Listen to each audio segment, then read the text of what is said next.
17th century streets. Now, picture the poor town constables tasked with monitoring all this. Imagine squinting at someone's headgear and deciding whether they've committed a fashion crime. Imagine the bureaucratic paperwork. Violation: wearing lace of foreign origin without license. It sounds like a sleep-deprived clerk's fever dream. Of course, some colonists ignored the rules outright. Smuggling in extravagant hats from Europe became a quiet form of rebellion. There are records of men fined for hats unbecoming their trade and women admonished in church for peacockish brims. One Connecticut town in 1676 issued a warning against the too wanton display of feathers in the gallery pews. And just so we're clear, this wasn't just about upper classes trying to stay fancy. There were also laws forcing some people to wear hats. Enslaved persons, for example, were often mandated by local codes to wear distinct head coverings in public, signifiers of subservience. We'll get deeper into that in a later section, but for now, tuck that fact under your tricorn for safekeeping. By the early 1700s, entire industries were springing up to cater to the colonial head. Milliners, trimmers, and haberdashers all made a tidy profit, not only by crafting legal headwear, but by knowing exactly how far you could push a brim before the constable came knocking. Some even specialized in altering imported hats to make them colony compliant. But perhaps the oddest element of all this hat law mania was the fact that no one could quite agree what constituted too fine. Was it the material, the width, the angle of the feather? One Boston preacher in 1711 raged from the pulpit about the prideful cant of plumes on gentlemen no more noble than a turnip for a hat. And yet, underneath all the absurdity, these rules point to something serious. Colonial society was rigidly hierarchical, and visual cues mattered deeply.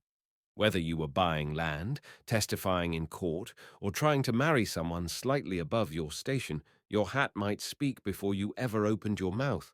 So, as you sink a little deeper into your pillow tonight, just remember, you're not just dozing off to a history of hats.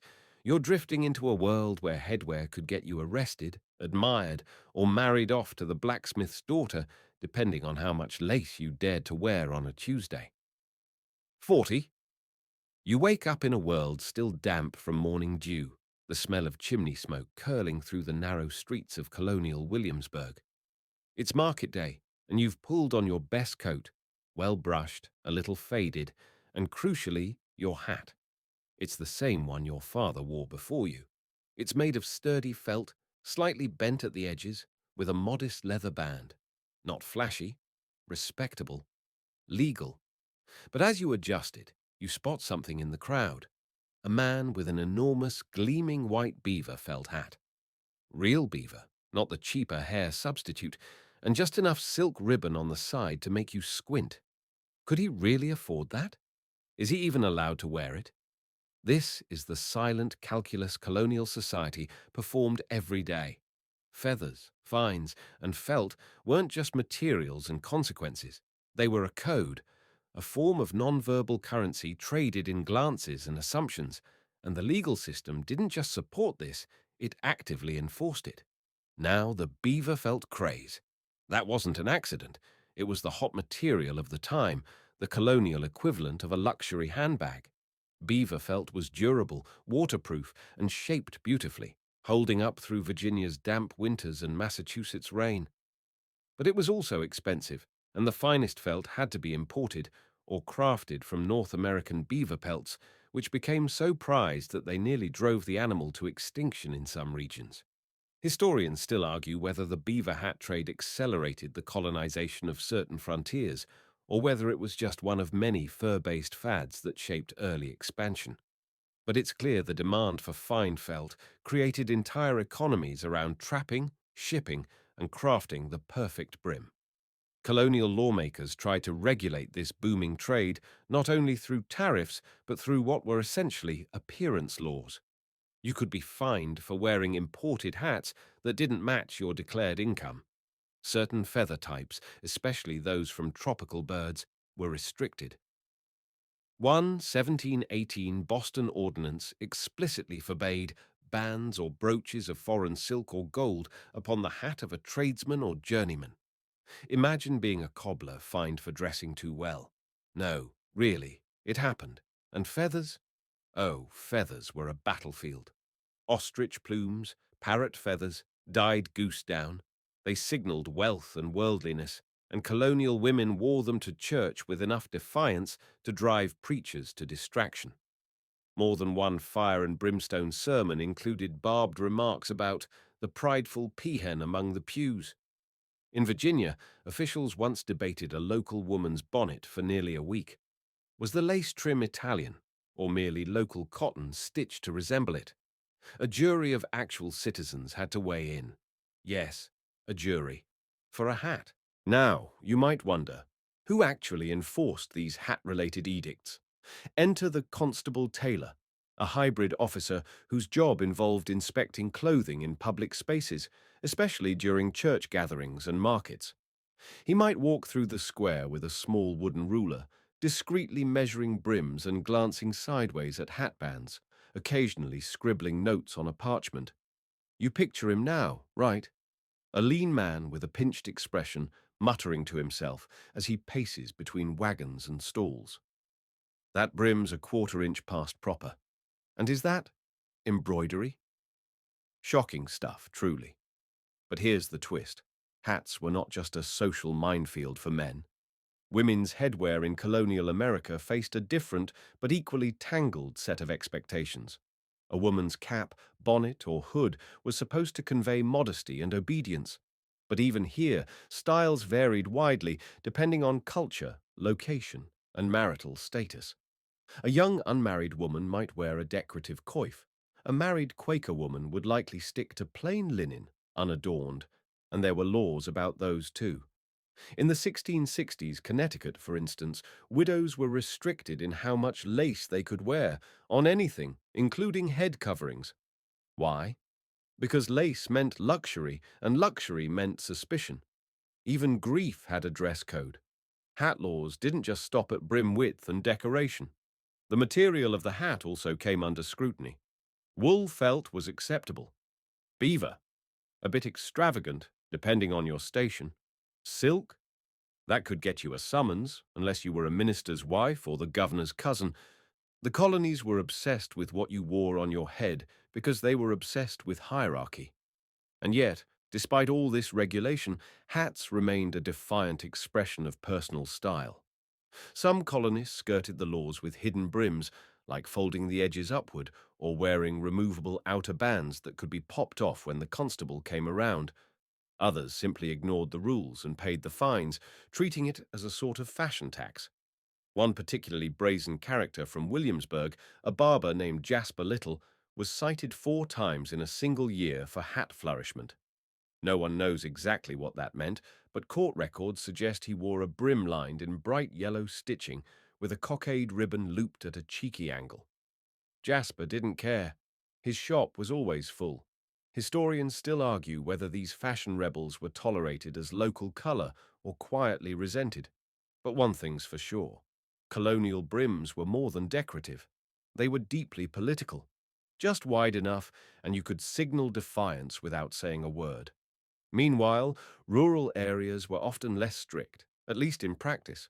A farmer in upstate New York might wear the same battered felt hat year-round, brim bent by weather and time, and no one would blink.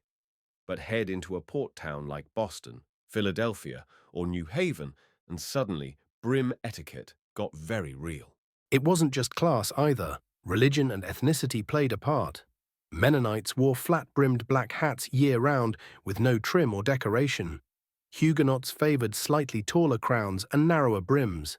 A Catholic from Maryland might show up with a rounded cap that wouldn't have looked out of place in Portugal. These variations drew attention and sometimes legal complaints from neighbors. You can imagine the tension in a small-town congregation. Everyone's trying to pay attention to the sermon, but Sister Elizabeth has chosen a hat with velvet edging?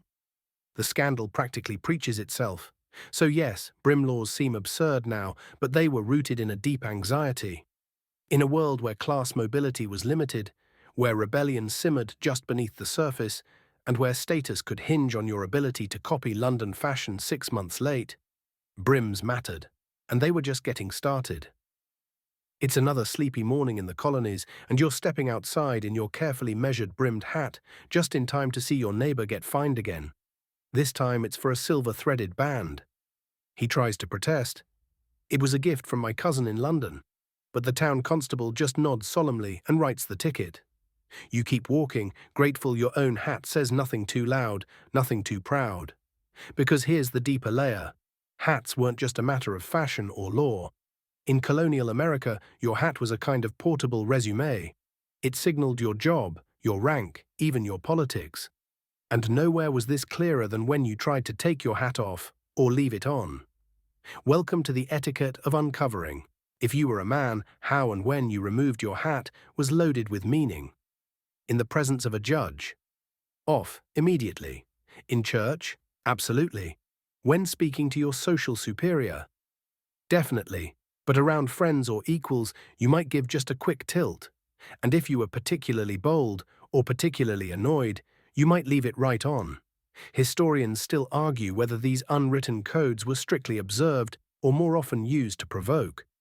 There are stories, probably apocryphal, of duels beginning because a man failed to remove his hat to another. But the fact that those stories even circulated shows how much hats had wormed their way into social consciousness. Quakers, for instance, became famous for not removing their hats.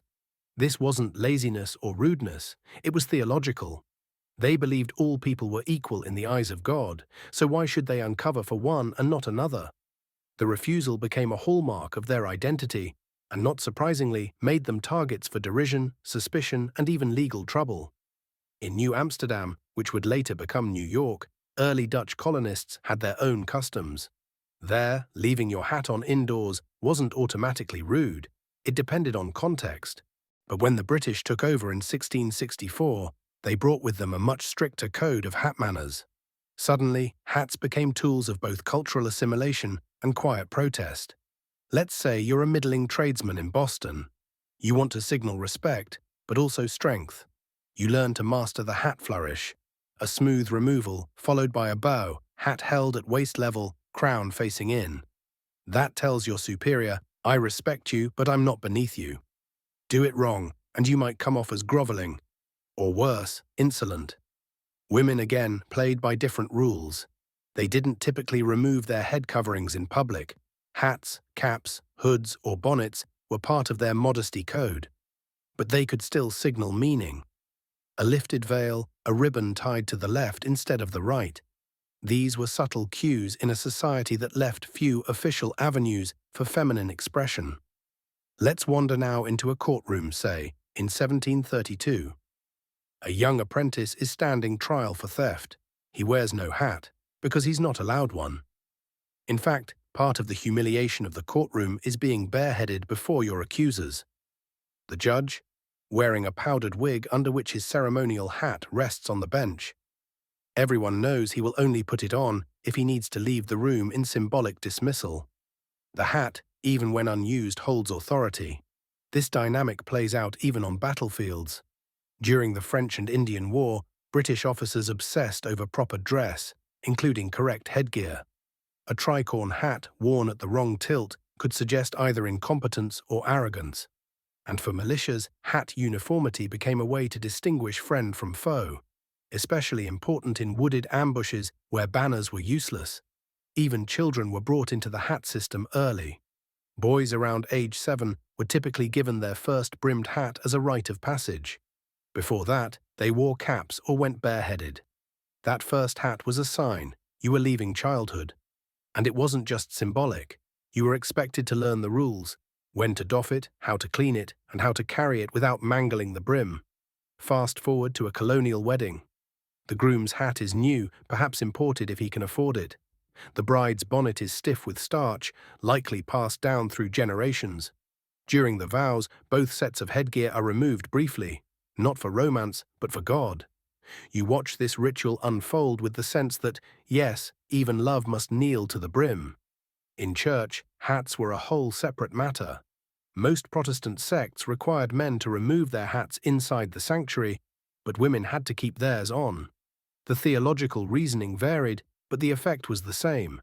Hats marked your place in the spiritual hierarchy.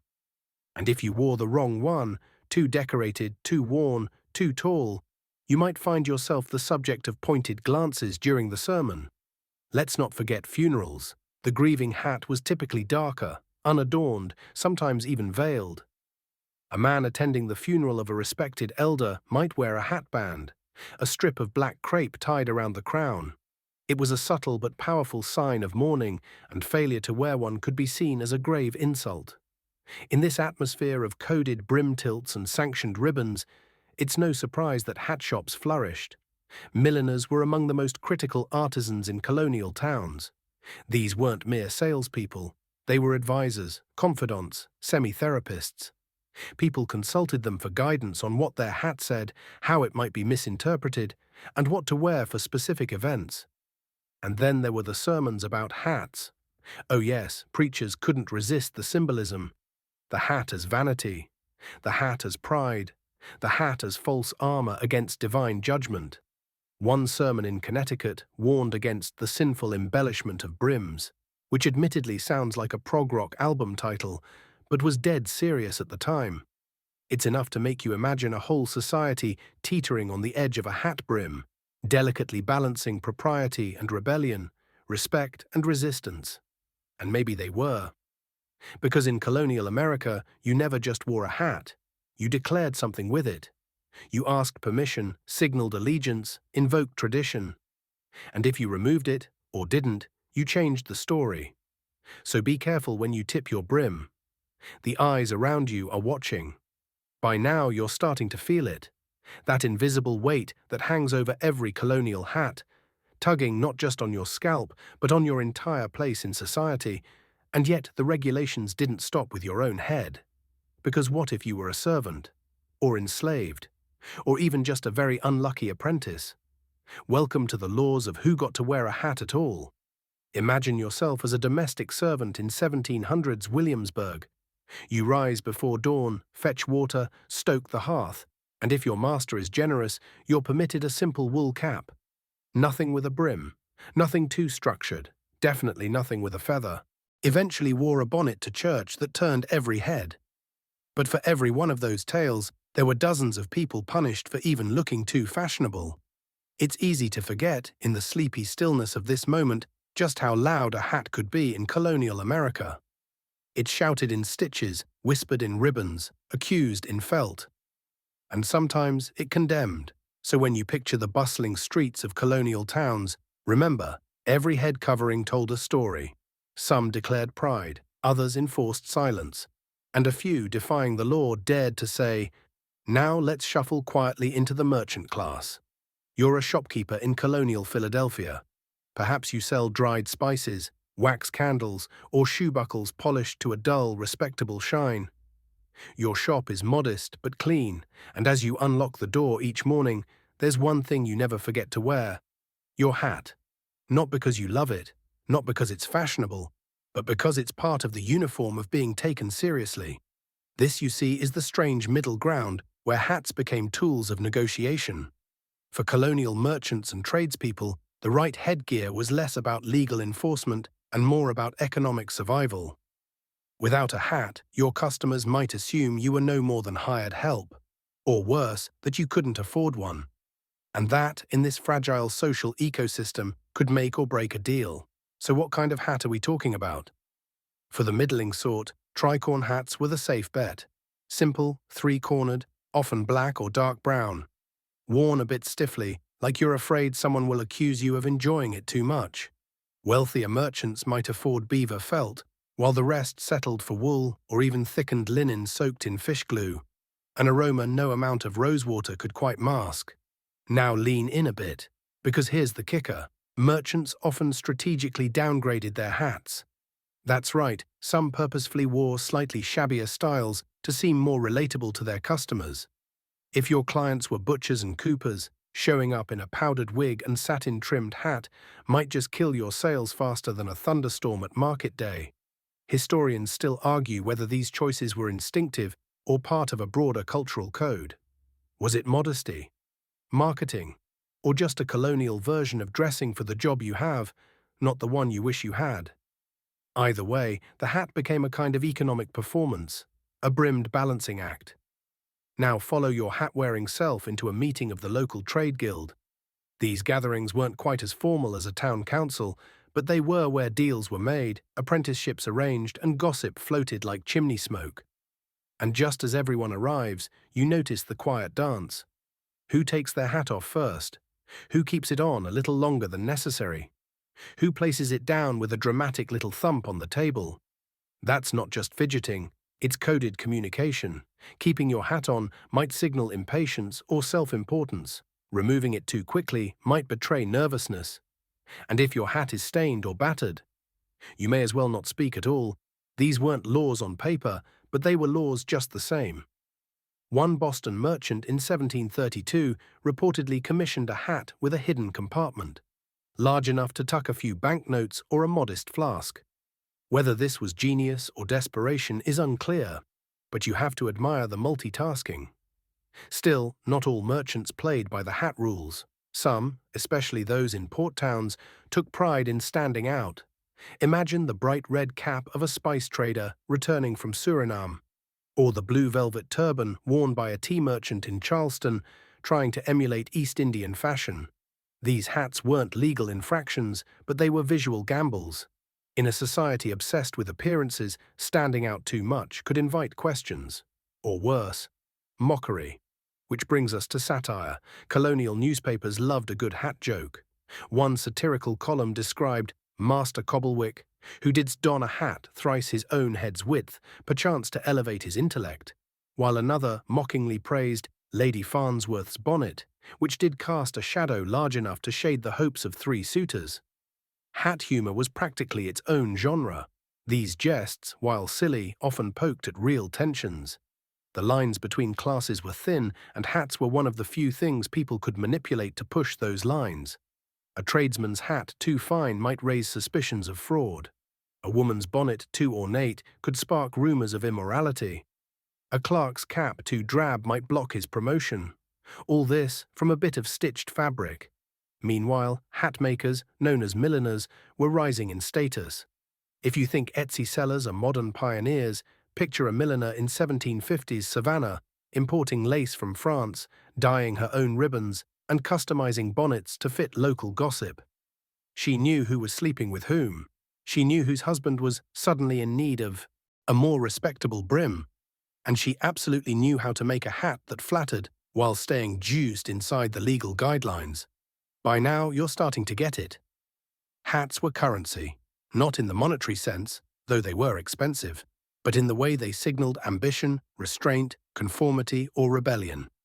And nowhere was this more important than in the fragile economy of trust between colonial sellers and buyers. So picture this. You've just sold a crate of tea and pocketed a tidy sum. You reach for your hat, placing it back on your head with the smallest flourish. Just enough to show confidence, not arrogance. You nod to your customer, who returns the gesture. And in that silent exchange of brim and brow, the deal is sealed. Not a word spoken, yet everything communicated. Later that evening, back home by candlelight, you unpin your hat and set it down with care. You smooth its edges. Maybe tomorrow you'll brush it clean. Or maybe you'll wait. After all, you've just lived another day where your hat did as much talking as you did, and maybe even a little more. Let's take a quiet walk through the streets of 18th century New York now. You've wandered far from the shops and tradesmen toward the areas where the colonial elite prefer to gather. The air is thick with the scent of freshly baked bread and wood smoke. But there's another smell here, luxury. You're on your way to a grand ball or perhaps a political gathering. But more than the wine and velvet gowns, something catches your eye. The sheer spectacle of the hats. These aren't the everyday hats of common folk. These are the feathered masterpieces worn by the upper crust. The finely crafted works of art that don't merely sit on heads. They command attention. These are the macaroni hats, a style so extravagant and ridiculous that it became the talk of the town. The name macaroni wasn't about pasta, but rather a British slang term for men who flaunted high European fashion to a ludicrous degree. These men were the aristocratic equivalent of today's fashion influencers. But it wasn't just about the materials. Oh no, these hats made statements. They stood several feet tall, adorned with ribbon, lace, feathers, and even peacock plumes. Some hats were so wide that when you walked through a crowded room, you had to take extra care not to knock over candlesticks or knock your neighbor's drink out of their hand.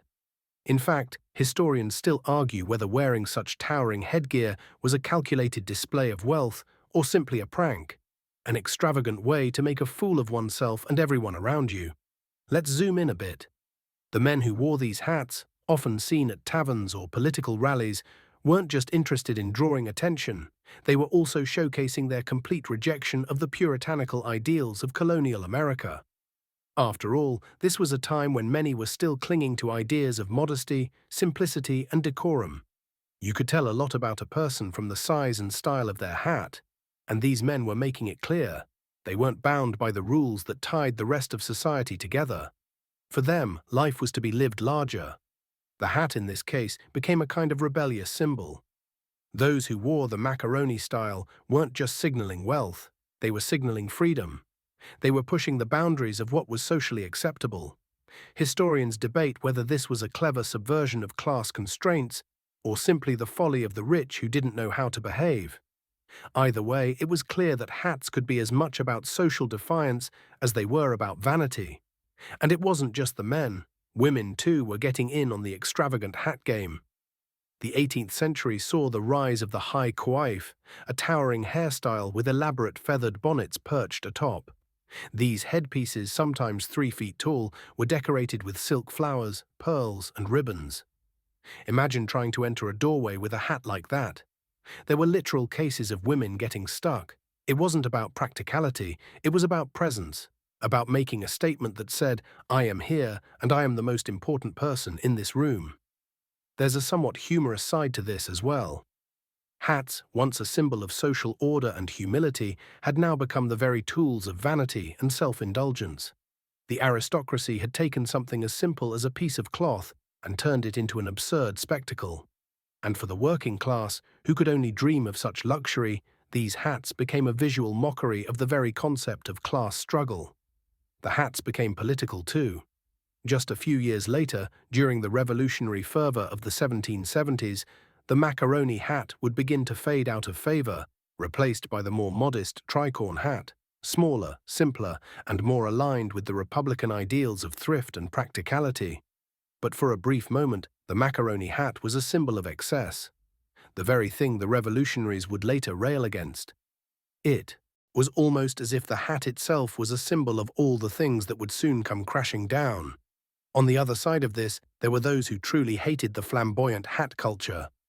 Many felt it was an insult to the frugal, hard-working people who made the colonies what they were.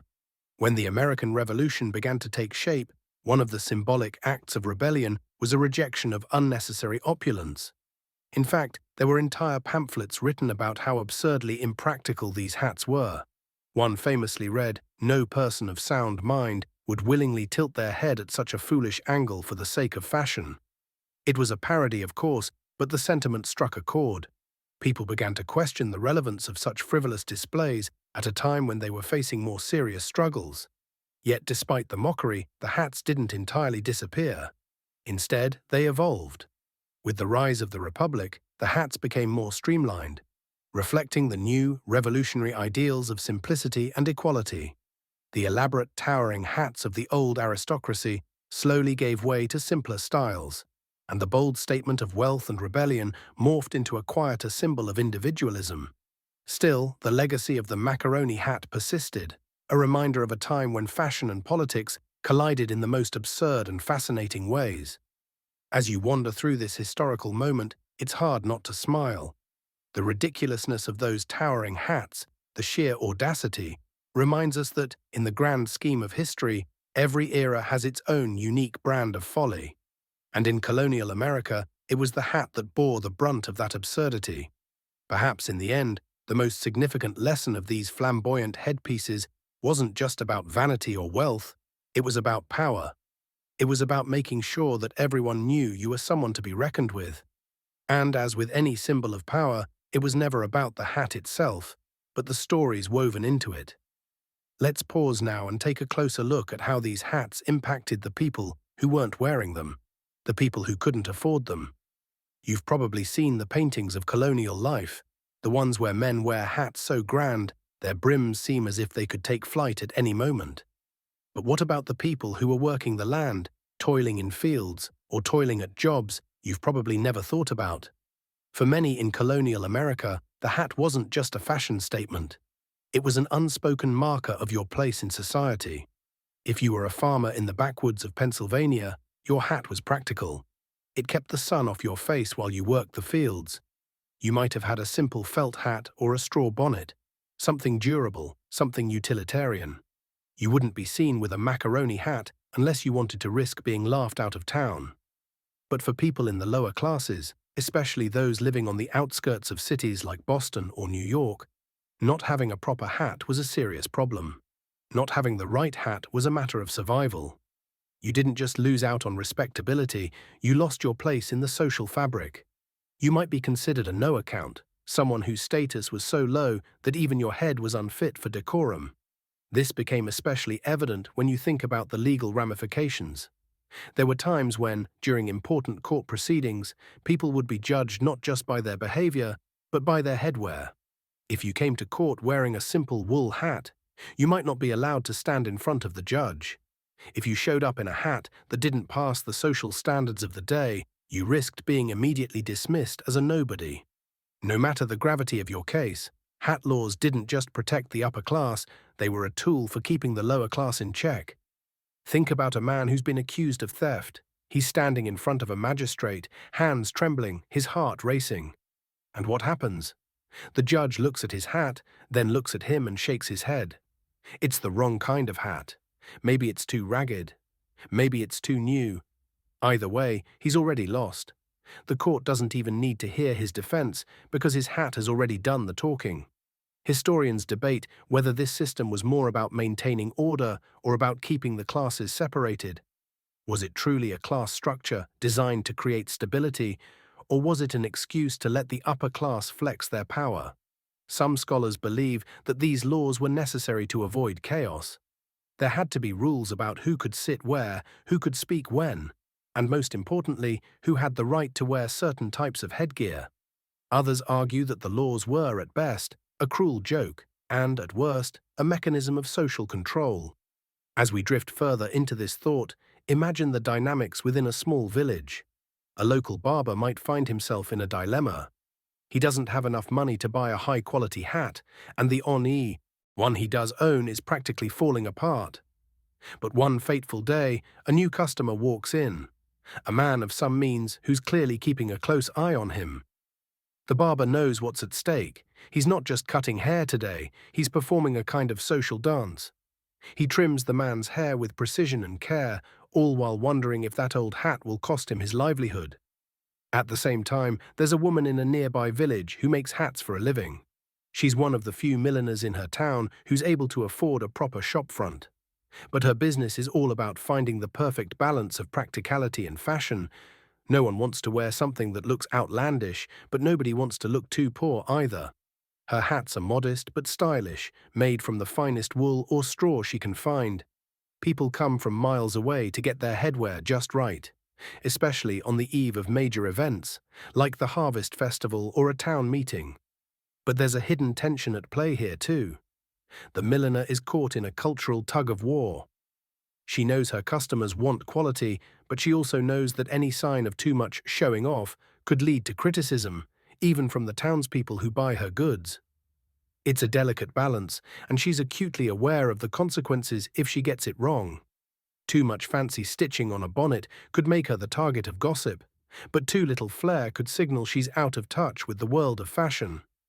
So what happens next? Well, the result is an almost obsessive preoccupation with headwear. You can't underestimate just how much time colonial America's poorer citizens spent on this seemingly trivial matter. They may not have been able to afford silk or velvet hats, but the materials they chose, the care with which they stitched their hats together, all played a role in their social survival. And when the higher-ups finally decided to enact more sweeping hat laws, the result was a collective sigh of relief among the working class. But let's not get ahead of ourselves. When these laws were first instituted, people protested. They saw it as an unnecessary imposition, especially since, for many, a hat could be the one thing they didn't have to pay attention to. A poor farmer could live without fine silk shirts and shoes, but to live without a respectable hat. That would be the equivalent of saying, "I don't matter." Historians still argue over how these laws affected society. Did they merely reinforce social divisions, or were they a reflection of a more complicated set of cultural norms? Either way, it's clear that hats were much more than accessories. They were, for some, the difference between being considered a man of the land or a man of little worth. Now let's zoom in on a particular moment that really exemplifies how deeply hats were woven into the fabric of colonial law, and dare I say, colonial paranoia. Imagine it's the 1760s, a time when tensions were running high in the colonies. The British are enforcing a slew of laws on the American people, and every day it seems like something else is being taxed or regulated. In the middle of all this chaos, hats become an unexpected flashpoint. The year is 1765, and Parliament has just passed the Stamp Act, a tax that requires all printed materials, newspapers, legal documents, even playing cards, to have a government-issued stamp. It's widely seen as an overreach, an assault on American liberty. But at the same time, colonial officials are starting to realize just how significant something as seemingly insignificant as a hat could be in the brewing tensions. You see, hats weren't just a matter of fashion or class, they were also a symbol of loyalty. The way a person dressed, and more specifically the type of headgear they wore, could tell you a lot about where their political allegiances lay. Loyalists, those who supported British rule, tended to wear more conservative, traditional hats, often with expensive materials and elaborate ornamentation. Patriots, on the other hand, began to adopt simpler, more practical hats as a sign of resistance to British luxury and excess. As a result, hats became something of a political battleground. If you were seen sporting a fancy, overly ornate hat, it was almost like wearing a sign that said, "I'm with the British," which in some parts of the colonies was becoming downright dangerous. Patriot mobs began targeting loyalists, sometimes throwing their hats into bonfires as a public display of their discontent. The hat, once a symbol of class or personal style, had now become an emblem of political rebellion. Historians still debate the full extent of how hats were used as political symbols during this period. Some argue that the tensions surrounding headwear were more symbolic than actual. After all, how many people were really thinking about their hats when they were also thinking about independence? Others suggest that the connection between hats and political identity wasn't just a passé trend, it was part of a broader effort to differentiate the colonies from the British Crown in every conceivable way. Even something as small as a hat became a subtle protest against British authority. In many ways, this obsession with hats foreshadowed the ways in which other forms of identity, like language, behavior, and even what you ate, would become deeply politicized in the years to come. It was no longer enough just to be a loyalist or a patriot. You had to wear it, literally, on your head. And while this might sound absurd to us today, it was a very real concern for those living through it. One particularly telling example of how hats were politicized comes from a story that's almost too absurd to believe. During one of the early protests against British taxes, a group of patriots stormed a wealthy loyalist's house, demanding that he renounce his allegiance to the crown. In the heat of the moment, one of the protesters grabbed the man's hat and tossed it into the fire. The man, panicked at the thought of losing his headgear, cried out, "That hat has been in my family for generations." In response, a patriot reportedly yelled, "Then you're even more of a fool for letting the crown control your family's headgear." In the context of a society where personal identity and allegiance were becoming more and more wrapped up in visual symbols, it's no surprise that the hat would take on such a significant role. This wasn't just about looking good, it was about sending a message, loud and clear. And if you got it wrong, if your hat said the wrong thing about you, you could find yourself at odds with your neighbors, your town, or even your country. By the time the revolution kicked into high gear, the hat had become more than just a fashion accessory. It was an instrument of political commentary, a battleground where the fight for freedom and identity was played out in public. Whether you wore it on your head for practical reasons or as a statement of defiance, Your hat was a reflection of where you stood in the growing rift between colonists and the British Crown. Of course, once the revolution officially broke out, hats continued to play a symbolic role. Soldiers in both the Continental Army and British forces wore distinct headgear, each telling you immediately which side they were on. But even once the dust settled and the colonies became the United States, the hat would continue to be more than just a functional piece of clothing. It would remain a symbol of the nation's complex social, political, and economic divisions for generations to come. Yet as the years went on, the political significance of hats eventually faded. In the 19th century, as American society became more focused on industry and expansion, hats, once again, became a matter of fashion and status. But the lessons of colonial America and the bizarre, at times humorous role that hats played in the early days of the Republic linger on. Now dim the lights, maybe turn on a fan for that soft background hum, and let's ease into tonight's journey together. We're going to shift gears a bit now as we head toward the final years of colonial America. At this point, you're probably thinking, how many more ways could hats affect people's lives? But the truth is, we're about to venture into an area of hat culture that's surprisingly still with us today. The rituals around hats, and more specifically, how they shaped the behavior of people during colonial social events. Picture it: a well-to-do colonial dinner party. The table is set with fine china, the air is filled with the clinking of glasses, and the room smells of roast meats and spices. Guests enter the room one by one, all in their finest garb. But what's most fascinating about these gatherings is how hats played a role in establishing and enforcing social order.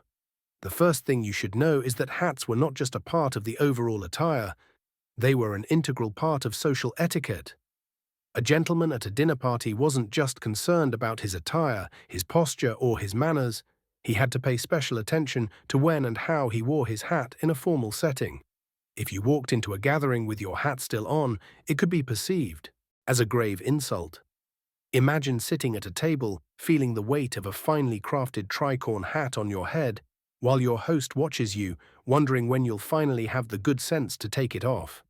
But of course, there's a little more nuance here than meets the eye.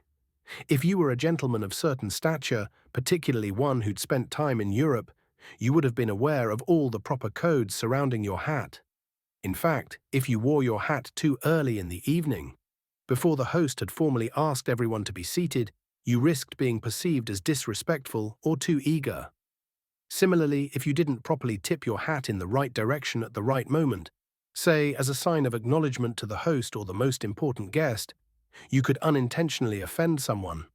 Hats were a way of marking your social standing within a specific environment, and these social markers were part of a carefully orchestrated set of behaviors that maintained order and hierarchy.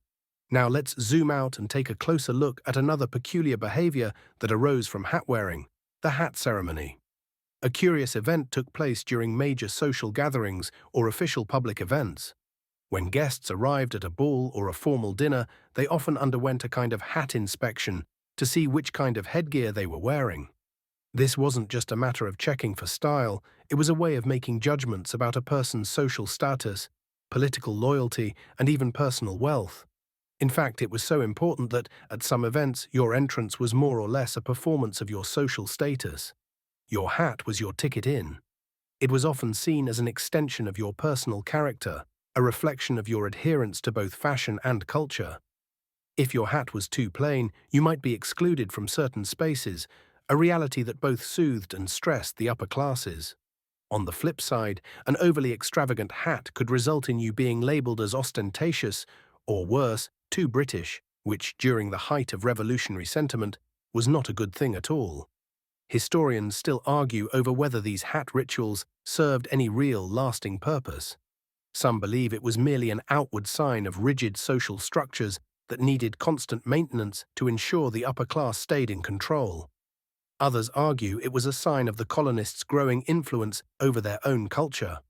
After all, they had begun to develop their own sense of style, in contrast to the British monarchy's imposing standards. These small but important rituals of hat-wearing gave people a way to signal their place in the world. Let's take a detour here and consider the role of hats in women's fashion during colonial America. You might think that hats were primarily a male-dominated territory, but women had their own share of headwear to deal with. A woman in the colonies would often wear a bonnet, which was usually made from simple fabric like linen or cotton and adorned with ribbons or lace. But there were clear distinctions here too. A modest woman, perhaps a Quaker or an upstanding housewife, might choose a simple white bonnet to match her modest demeanor. In contrast, a woman of higher social standing could afford something more elaborate. A bonnet made from expensive silk or velvet, complete with lace trimmings, was not only a status symbol, but also a subtle way to express her power and sophistication. And then there's the issue of public perception. A woman who wore a bonnet that was too fashionable or too showy might be seen as vain or morally questionable. Society was watching, after all, and your hat could say a lot about you. For example, if a young woman walked into a public space like a market or church with a bonnet that looked too flashy, she risked judgment not just for her looks, but for her character. Was she too concerned with her appearance? Was she trying to seduce someone's husband? The wrong kind of bonnet could quickly turn a woman from a respected figure into a scandalous one. Historians debate whether these fashion choices really had an effect on women's power. Some say that hats allowed women to subtly assert themselves within a male-dominated society, while others suggest that they were simply another tool to keep women in check. What's clear, however, is that the bonnet, like the men's tricorn hat, was part of a larger system of rules and expectations that influenced how people were perceived and how they interacted with each other. In the end, these seemingly small details, like when to take off your hat, the proper bonnet to wear, or how to tip your hat to a fellow gentleman, weren't just about clothing. They were part of the social fabric of the time, and they played a significant role in maintaining order, social hierarchy, and identity. It's remarkable, really, how much power could be invested in something as simple as a hat. As we near the final chapters of colonial America, let's talk about something we haven't explored in quite the same detail yet: how hats became tools of resistance. While we've been discussing how hats were intertwined with social status and colonial etiquette, what's really fascinating is how the symbol of a hat could evolve from something signifying wealth or loyalty into a powerful symbol of defiance against British rule.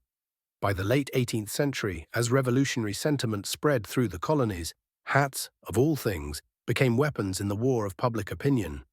Patriots, seeking to distinguish themselves from the crown, started to rebel against the standards of fashion set by their British counterparts. It wasn't enough just to resist British laws or taxes. You had to resist British culture, and one way to do that was by shifting the very symbols of fashion that were once associated with the monarchy. Take, for instance, the famous Phrygian cap. This wasn't exactly the traditional tricorn hat that many colonial leaders were known for, but it became an iconic symbol of liberty and revolution. A simple red felt cap, its origins traced to ancient Greece and Rome, was suddenly adopted by revolutionaries. This cap wasn't just another piece of headwear. It was a direct challenge to the elaborate and expensive hats of the British aristocracy. The adoption of the Phrygian cap was a symbolic act of rejection against the notion that only the British elites could define what was fashionable and important. Even in colonial America, a more localized version of the Phrygian cap began to take hold among some of the more radical groups. In fact, some of the more prominent patriots who were calling for independence were often seen wearing this modest, simple headgear during protests and public appearances. It became a kind of shorthand for liberty, a sign that you were standing up for something bigger than yourself, something that defied the status quo. The Phrygian cap's role as a revolutionary symbol wasn't just political, it was cultural, a subtle yet potent way to say, "We are different from the crown. We are not your subjects anymore." Historians still debate whether this use of hats, like the Phrygian cap, had any real impact on the course of the revolution. Some argue that these small symbols of defiance were simply a reflection of a broader cultural shift toward independence. Others believe that the widespread adoption of such symbols created a sense of solidarity among revolutionaries, and in that sense, they were a powerful part of the psychological warfare against Britain. But it wasn't just the Phrygian cap that had a revolutionary twist. Let's go back to the traditional tricorn hat, which had been so dominant in colonial fashion for decades. By the 1770s, as the revolution loomed larger, this symbol of British culture began to take on a different meaning in the colonies. The tricorn hat, once seen as the epitome of British aristocracy, became a bit of a paradox. Patriots began wearing them, but not without making alterations. Some tricorn hats were made from cheaper materials, and others were deliberately worn in ways that downplayed their former grandeur. It was a symbol that had lost much of its original royal luster, now used by everyday colonists as a way to assert their autonomy. In fact, one of the more interesting ways that hats became tools of resistance was by altering them. The British may have set the fashion trends, but the colonists were doing something much more interesting. They were tweaking those trends to suit their own purposes. They were, in a sense, taking something from the British crown and making it their own. It was like a little rebellion sewn into the seams of their clothing. Historians often point to these modifications as a small yet powerful act of defiance that helped solidify the growing cultural rift between the colonies and Britain. Now consider the role of hats in revolutionary public gatherings. In places like Boston, Philadelphia, and New York, large crowds would gather to protest British policies. They didn't just carry signs or chant slogans, they often wore certain types of headgear to mark their allegiance.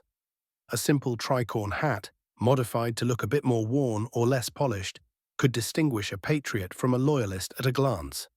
In other words, hats were no longer just accessories. They were part of the uniform of the revolution. It's easy to imagine a public protest, where hundreds of people, all wearing their version of modified hats, stand together, shouting against British tyranny. These hats help to build a sense of unity and purpose, much like a modern-day uniform would. And while the symbolic power of hats may seem trivial in comparison to the larger forces at play during the Revolution, they played a pivotal role in helping to create and maintain a shared identity among the revolutionaries. Talk about something we haven't explored in quite the same detail yet. How hats became tools of resistance. While we've been discussing how hats were intertwined with social status and colonial etiquette, what's really fascinating is how the symbol of a hat could evolve from something signifying wealth or loyalty into a powerful symbol of defiance against British rule. By the late 18th century, as revolutionary sentiment spread through the colonies, hats, of all things, became weapons in the war of public opinion. Patriots, seeking to distinguish themselves from the crown, started to rebel against the standards of fashion set by their British counterparts. It wasn't enough just to resist British laws or taxes. You had to resist British culture. And one way to do that was by shifting the very symbols of fashion that were once associated with the monarchy. Take, for instance, the famous Phrygian cap. This wasn't exactly the traditional tricorn hat that many colonial leaders were known for, but it became an iconic symbol of liberty and revolution. A simple red felt cap, its origins traced to ancient Greece and Rome, was suddenly adopted by revolutionaries. This cap wasn't just another piece of headwear. It was a direct challenge to the elaborate and expensive hats of the British aristocracy. The adoption of the Phrygian cap was a symbolic act of rejection against the notion that only the British elites could define what was fashionable and important. Even in colonial America, a more localized version of the Phrygian cap began to take hold among some of the more radical groups. In fact, some of the more prominent patriots who were calling for independence were often seen wearing this modest, simple headgear during protests and public appearances. It became a kind of shorthand for liberty, a sign that you were standing up for something bigger than yourself, something that defied the status quo. The Phrygian cap's role as a revolutionary symbol wasn't just political, it was cultural, a subtle yet potent way to say, "We are different from the crown, we are not your subjects anymore." Historians still debate whether this use of hats, like the Phrygian cap, had any real impact on the course of the revolution. Some argue that these small symbols of defiance were simply a reflection of a broader cultural shift toward independence. Others believe that the widespread adoption of such symbols created a sense of solidarity among revolutionaries, and in that sense, they were a powerful part of the psychological warfare against Britain. But it wasn't just the Phrygian cap that had a revolutionary twist. Let's go back to the traditional tricorn hat, which had been so dominant in colonial fashion for decades. By the 1770s, as the revolution loomed larger, this symbol of British culture began to take on a different meaning in the colonies. The tricorn hat, once seen as the epitome of British aristocracy, became a bit of a paradox. Patriots began wearing them, but not without making alterations. Some tricorn hats were made from cheaper materials, and others were deliberately worn in ways that downplayed their former grandeur. It was a symbol that had lost much of its original royal luster, now used by everyday colonists as a way to assert their autonomy. In fact, one of the more interesting ways that hats became tools of resistance was by altering them. The British may have set the fashion trends, but the colonists were doing something much more interesting. They were tweaking those trends to suit their own purposes. They were, in a sense, taking something from the British crown and making it their own. It was like a little rebellion sewn into the seams of their clothing. Historians often point to these modifications as a small yet powerful act of defiance that helped solidify the growing cultural rift between the colonies and Britain. Now consider the role of hats in revolutionary public gatherings. In places like Boston, Philadelphia, and New York, large crowds would gather to protest British policies. They didn't just carry signs or chant slogans, they often wore certain types of headgear to mark their allegiance. A simple tricorn hat, modified to look a bit more worn or less polished, could distinguish a patriot from a loyalist at a glance. In other words, hats were no longer just accessories. They were part of the uniform of the revolution. It's easy to imagine a public protest, where hundreds of people, all wearing their version of modified hats, stand together, shouting against British tyranny. These hats help to build a sense of unity and purpose, much like a modern-day uniform would. And while the symbolic power of hats may seem trivial in comparison to the larger forces at play during the Revolution, they played a pivotal role in helping to create and maintain a shared identity among the revolutionaries. Fast forward to the mid-19th century, and hats continued to evolve in ways that reflected both social progress and cultural change. Think about the iconic top hat, worn by Abraham Lincoln and other prominent figures during the Civil War era. In contrast to the cocked hats of the Revolutionary era, the top hat was sleek, elegant, and a bit theatrical. It was worn by politicians, lawyers, and anyone wishing to project power, authority, and, at times, a certain sense of theatricality. The top hat might seem like a relic from a different era today, but back then it was emblematic of the country's transition from revolutionary ideals to the growing complexities of modern life. By this point, hats had long moved beyond their simple role as practical clothing items. They were now deeply embedded in the cultural fabric of society. They were both practical and symbolic. Whether it was the cocked hat of the Founding Fathers or the towering top hat of the Civil War era, headgear continued to carry meaning. It wasn't just about keeping your head warm anymore. It was about standing out, belonging, rebelling, or aligning with a new national ideal. And even though hats today are far less important than they once were, the truth is that the humble colonial hat was a powerful symbol of the cultural and political transformations that shaped America in ways we still feel today. Thank you. Please share and subscribe.